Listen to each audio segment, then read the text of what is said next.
Hello, I'm Richard Ridge for BroadwayWorld. Lin-Manuel Miranda's new musical Hamilton, which is completely sold out here for its run at the Public Theater, has just announced its Broadway transfer, where it will open on August 6th at the Richard Rodgers Theater. I get out of this bar about 1 o'clock in the morning, and somehow it feels a lot more natural. But standing here in the afternoon at the New York Shakespeare Festival, the building that was founded on the premise that by putting Shakespeare next to the work of contemporary dramatists, that you could hold up a model for drama to aspire to.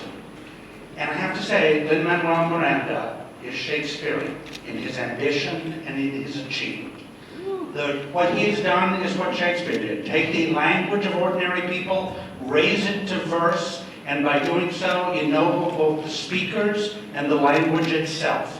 He's done what Shakespeare did in his history plays, which is retell the story of the founding, the foundational myths of our country, in a way that realize the promise of those myths, that make sure that the country belongs to everybody. And Hamilton doesn't just say that, Hamilton embodies that. So what I just want to say to you is, on behalf of the greatest staff in the American theater, the most extraordinarily committed and idealist folks, the staff of the Public Theater, we're happy to announce that after its final performance here at the Newman on May 3rd, that Hamilton will be previewing on July 13th on Broadway and opening on August 6th.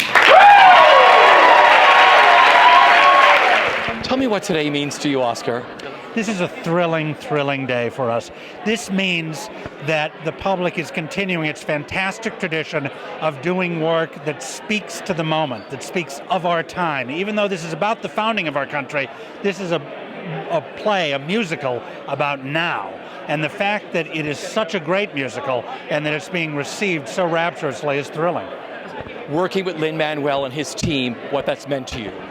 I've loved Lin, and I've loved the people around him. For an artist as brilliant as Lin, he's amazingly egoless. The conversations are always focused on what is the story, what are we trying to talk about, are we effectively communicating it, and everybody is in the mode of the best idea wins. And that's a great room to be part of. And then there's this show, how it touches the audience. As you stand in the Newman and watch this, what that means to you. Well, it's just immensely moving to see this show that reflects back to its audience what our dreams about America are. And you can see that it's inspiring the audience to remember our best selves, the better angels of our nature, and that's a wonderful thing. I'm lucky to be surrounded for the last year and a half by my new brother, Oskar Eustis, and his extraordinary staff, who have worked with us to make this beautiful show.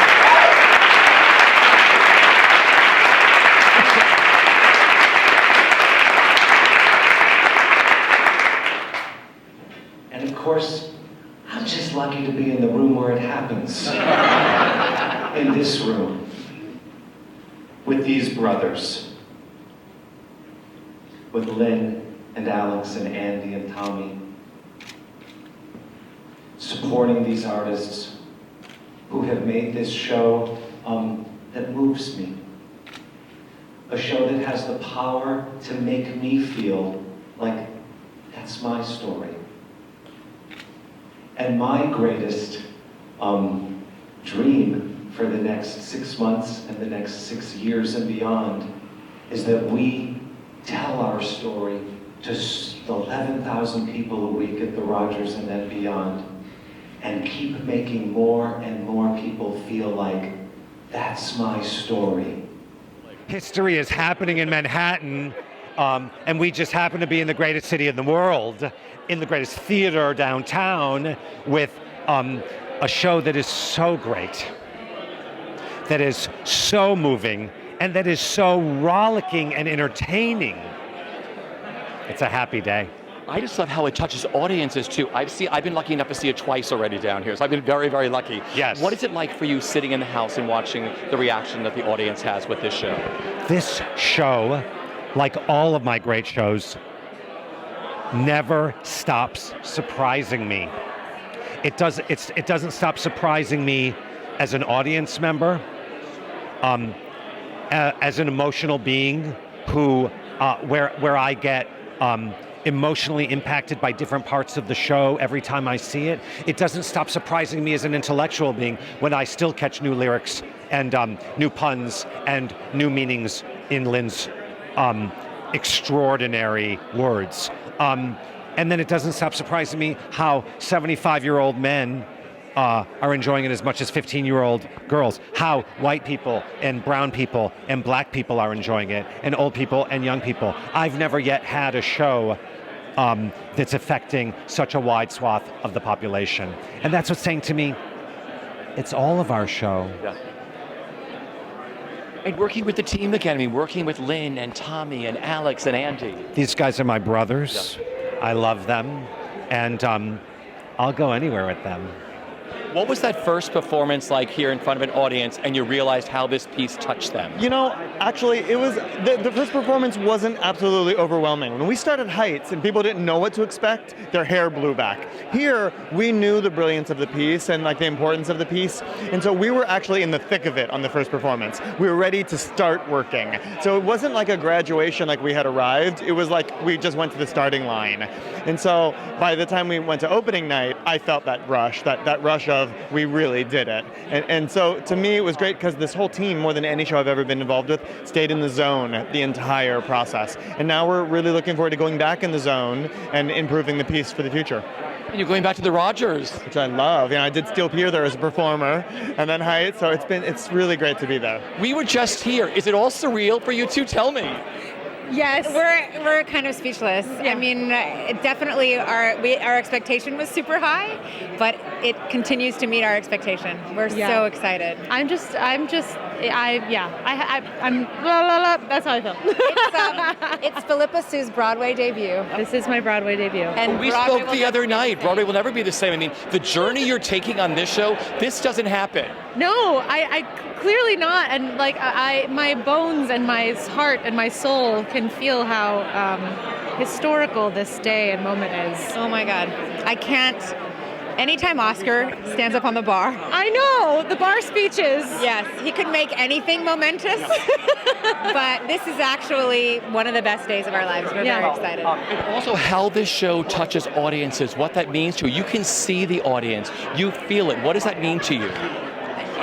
It means that so many more people will get to hear this story. And it won't be about getting a ticket. That's what's so exciting. Yes. Everyone will have access to come see the show, and that makes us so proud and so happy. I have to tell you a quick story that happened about 2 years before I was born. On the day my parents got married, they went to see Runaways on Broadway that night. Why does a freshly married couple go see a musical about homeless runaway teenagers on the wedding night? Well, I asked that when I was very young, and my dad said, first of all, a Puerto Rican woman got a musical on Broadway. Her name is Elizabeth Suedos, and we're supporting her.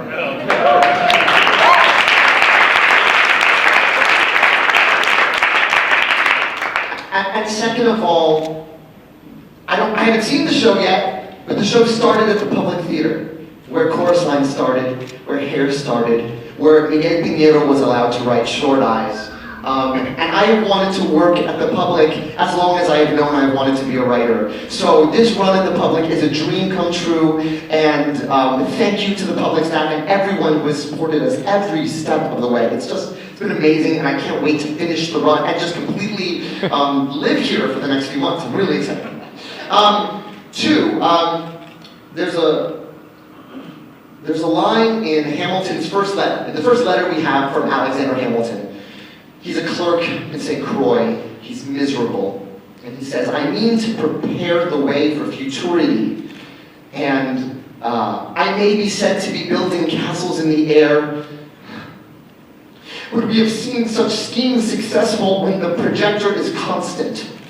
By which he meant himself. By which he meant, if we stay at it, I can get out of here, I can have a better life. And every step of the way for this show, the projectors have been constant. When I haven't been constant, Tommy Kail has said, write another song, you can be writing this faster than a song a year. Let's meet on Friday, for 6 years running. So thank you to Tommy Kale and Alex and Andy. We've been supported constantly by the public. We've been supported constantly by Jeffrey and his collaborator. Is it all surreal? Tell me, Lin. This would be surreal for anybody. You know, the last time when they told us Heights was going to Broadway, we didn't have a theater. We didn't know what our future was. And the fact that it's happening like this today is a dream come true. And having the cast find out and having the public staff find out who've been so amazing to us, all in the same room has been amazing. But this whole journey's been really special for you. I mean, just the way you started the whole thing, began it here at the Public. You opened the other day to incredible reviews. You can't steal a seat to this show. You can't steal a seat to the show. What does that all mean to you? Now going to Broadway. We opened a week ago. That's nuts. Yeah. You know, we didn't know we were going to Broadway until several months in on Heights. So the fact that the feedback from the audience has been so amazing. They're the reason we're here, and so it's really incredible. I spoke to you opening night. There was so much going through your mind. Have you been able to put opening night and this whole experience so far into perspective? No, I think that's one for my memoirs. I think I'm the lobster inside the pot right now. I love it. Yeah. Working with your family again, working with with Andy, with Tommy, with Alex, what that's all meant to you. Yeah. The world to me, because they're the other hemispheres of my brain, as you know, but also I would extend that to Jeffrey and to Oskar. You know, we have been in constant conversation for the past few years, and that didn't stop this week. You know, in the wake of the reviews we got and the buzz we've gotten, we've just all kept talking what's best for the show, what's best for the show. What's best for the show always wins. And I feel like it won today, and I'm really excited about that.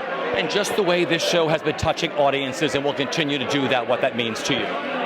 I mean, you hope, you know, I always think of like Water for Chocolate, you know, the scene when she's crying in the recipe and then suddenly everyone's crying in the food. That's what it's like to write a show like this. I cried a lot in the batter for this thing, and I feel like it's being reflected in what people are, you know, I'm really grateful. It's 6 years of work that people are responding in the way they are.